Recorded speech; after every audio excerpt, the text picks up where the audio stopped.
Okay, you guys, I just wanted to do a quick update. I don't believe I have updated since it's been about a week, I believe. A week. I think it was a week because I got my passport in the mail. So, um, I had surgery. I had it on Thursday morning at about 7 a.m. I felt good yesterday, really good, probably too good, and I pushed it. Um, so I've been in bed all day today. I actually strained a muscle in my back.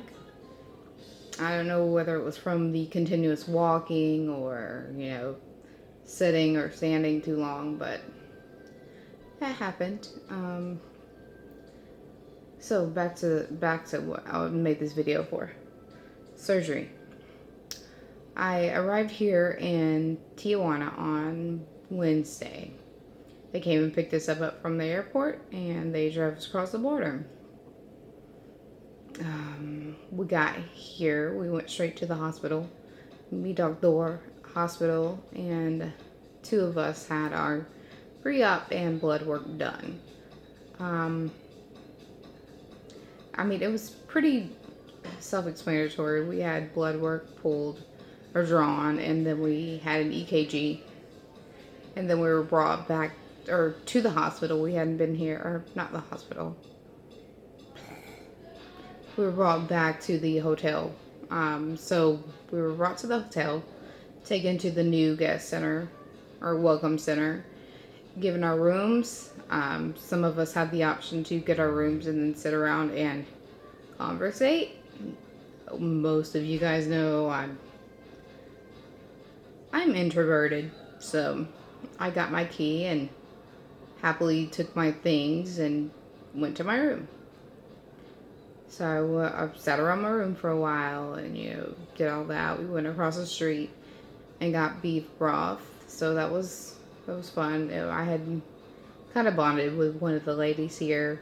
She arrived around the same time as me when we were at the airport, so we kind of bonded on that. And we went and had broth, and all was honky dory.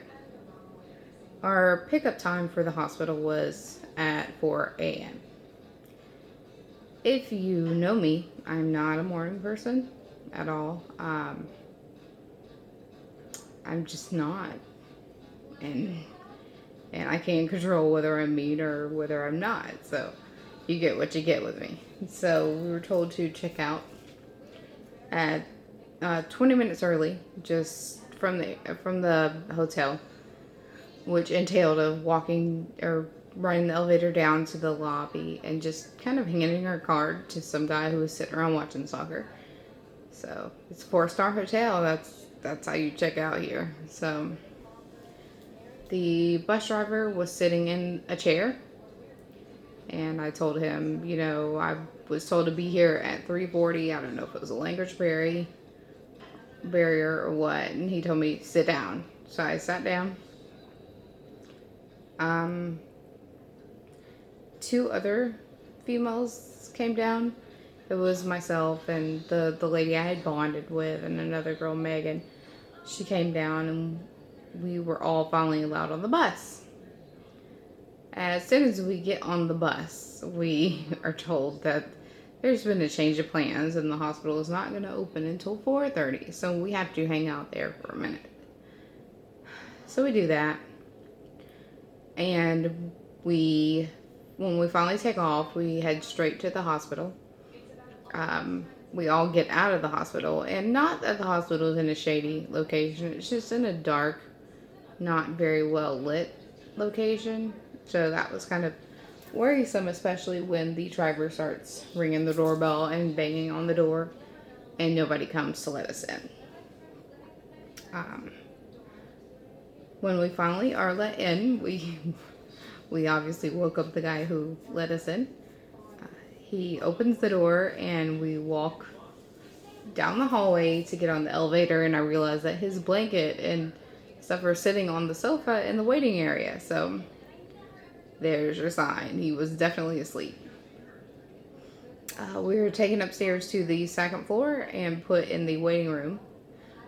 Two of us were, I lied, it was four girls. So one lady was from Bosnia, and she spoke amazing Spanish and English, and I'm gonna sound ignorant. I don't know what the language is over there. I want to say Bosnian, but that's probably wrong. I'm not good with geography and stuff like that. So, she and Miss Shannon, the lady I had bonded with, were called back immediately. They were to be first. And then Megan was also called back. So I'm stuck sitting in the waiting room. Kind of like, what now? So I finally get called back and I get put in a room. The room is just a regular white walled room, one window, two beds, and a lounge chair. So, since I didn't have a guest and I knew we were going to be sharing rooms, I chose the wall or the bed without the chairs. So, I sit down.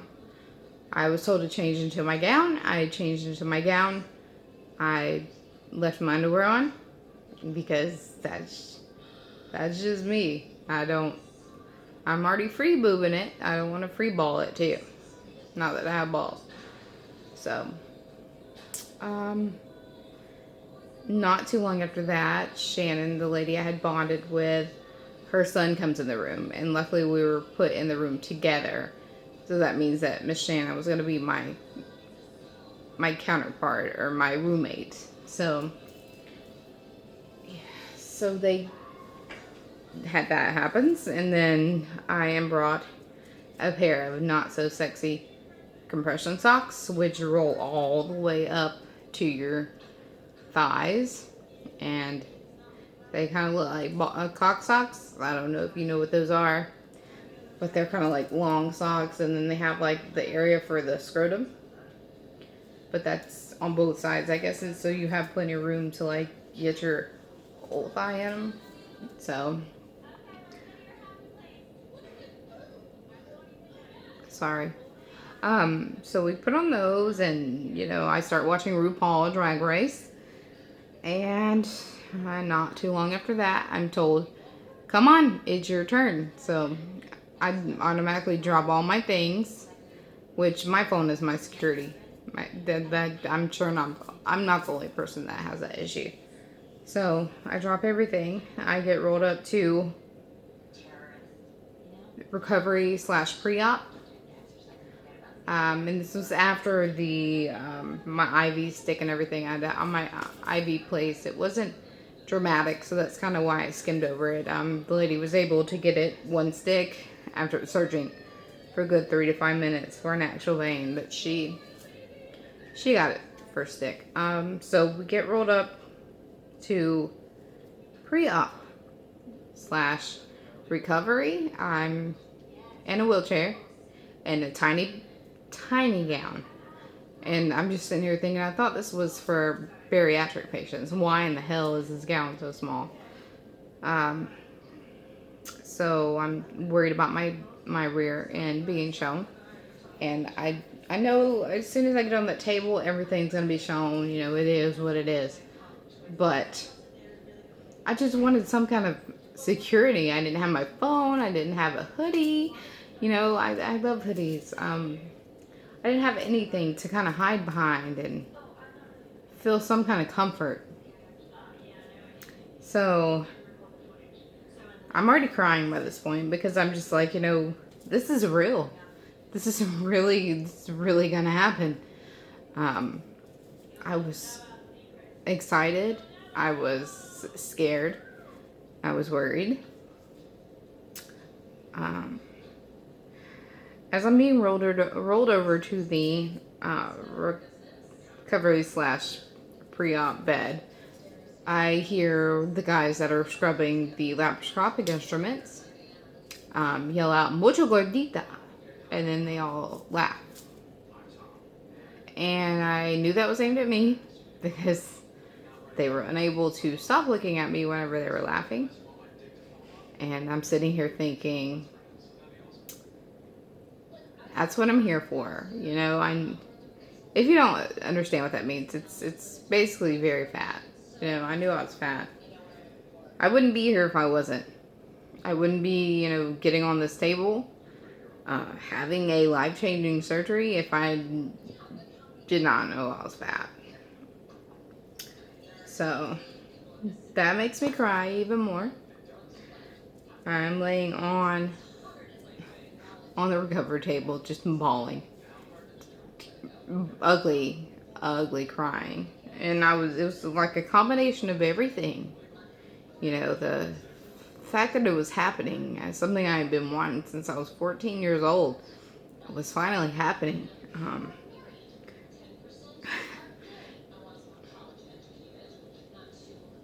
The fact that I didn't write my kids letters if I didn't wake up. That was sorry.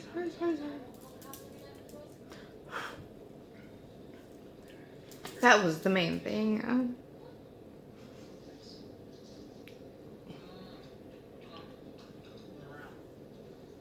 Sorry, it takes me a minute to get over this crap. I didn't let them know how much they meant to me. Damn it. Well, thank God I'm not a really ugly crier, because this is horrible.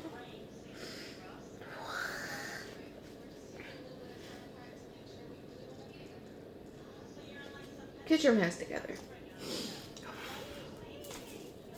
Sorry.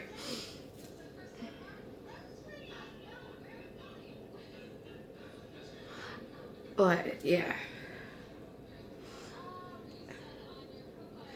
The fact that I didn't let my kids know how much they mean to me. I didn't put it in writing. I didn't tell them because they were going to school whenever I flew out. But all those thoughts were going through my head.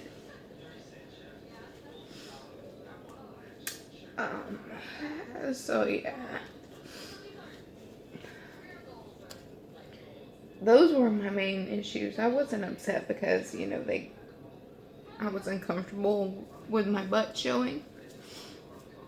I wasn't upset because anything else. I was upset because I forgot to tell my kids and my husband how much they meant. Whew.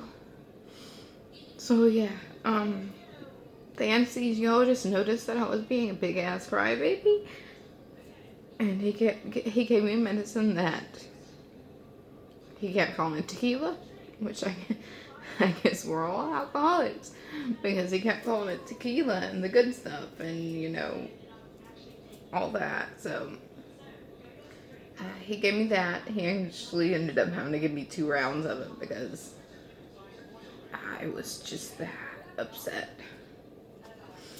I was rolled back to the back. Dr. Covarrubias, he kind of went over what all was going to happen. I didn't get my damn gallbladder. I didn't get to keep my stone. That's the part that irritates me. I wanted it. I had it in writing. So yeah, they jacked 85% of my stomach after the surgery.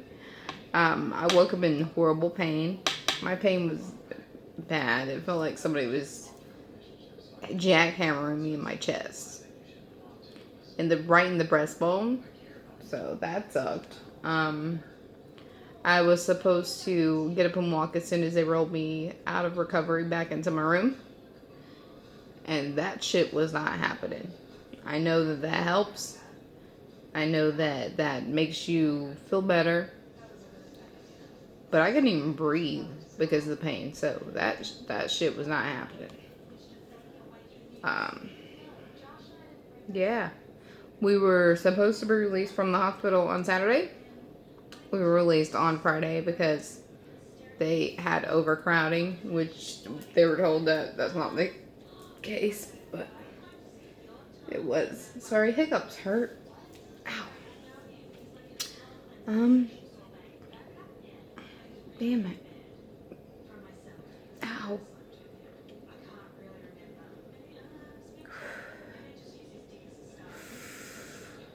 Sorry, that hurt. We were released early. We were brought back to the hotel where we got a different room on a different floor, which is a whole lot nicer. I don't know if you can tell, but it's a whole lot nicer. I already came in and taken it over with my mess, so. But yeah, that was pretty much all on my surgery date. I'm probably going to think of things and just kind of add it into the next video, but I just wanted to give y'all an update on as far as that goes. So, I will probably talk to you guys later. I'm probably going to go over another video or make another video kind of going over my progress and what happened as far as working with a lighter me from start to finish. Just, you know, what day it started and kind of give you guys a general idea of how long it took. So, I hope this video helped. If you have any questions, feel free to ask me. I am on Facebook, I am on Instagram, and I am on here, obviously. So, yeah. Thank you guys for following my progress, and I hope you have a good one. Bye.